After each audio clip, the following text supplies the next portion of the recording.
आदरणीय प्रवीण गायकवाड यांचा प्राणघातक हल्ला 13 तारखेला करण्यात आला होता। त्या हल्ल्याचा विचार आज आम्ही सर्व सामाजिक संघटना, सर्व बहुजन समाज बांधव या ठिकाणी नांदेड जिल्हा अधिकारी कार्यालयासमोर आमच्या वेदना व आमच्या भावना मांडण्यासाठी आज धरणे आंदोलनाच्या माध्यमातून आज 100 लक्षणिक आंदोलनासाठी बसलेलो आहोत।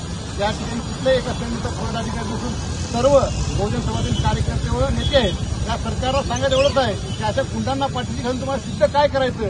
काल सर्वोच्च सदन असणाऱ्या सदनासमोर काल 2 आमदारांनी वाद घालून घेतला आणि त्याचा देखील ज्यांना अटक केल्यानं लगेच सोडण्यात आलं। त्याचबरोबर 2022 साली आम्ही सामाजिक संघटनेच्या वतीने एका महाराजांची सभा उधळली होती, आम्हाला 10 दिवस जेल टाकण्यात आलं। परंतु प्रोग्राम विचाराचा महाराष्ट्रामध्ये प्रोग्राम विचार करणारे आपले छत्रपती संभाजीराजांचे व पुरुषोत्तम खेडेकर साहेबांचे तालमीत वाढलेले प्रवीण गायकवाड यांच्यावर जीवघेणे हल्ला करणारा हरामखोर त्या दीपक काटेला 3 दिवसात जामीन मंजूर कशी होते, त्याच्या पाठीमागे कोण हरामखोर नेता आहे। प्रवीणदादांनी नाव घेतलं त्या नेत्याचं, त्या नेत्यावर देखील गुन्हा दाखल झाला पाहिजे या मताचा आम्ही सर्व समाज बांधवात संभाजी ब्रिगेड त्या दीपक काटेला आणि त्या सहकार्याला दिसेल तिथे ठोकल्याशिवाय होणार नाही। संभाजी ब्रिगेडचा व संभाजी ब्रिगेड असेल सर्व सामाजिक संघटनेचा इतिहास आहे। आम्ही आतापर्यंत कोणा ड्युटीवर नाही, पण ज्यांनी कोणा आम्हाला ड्युटीवर सोडायचं काम आम्ही केलेलं आहे।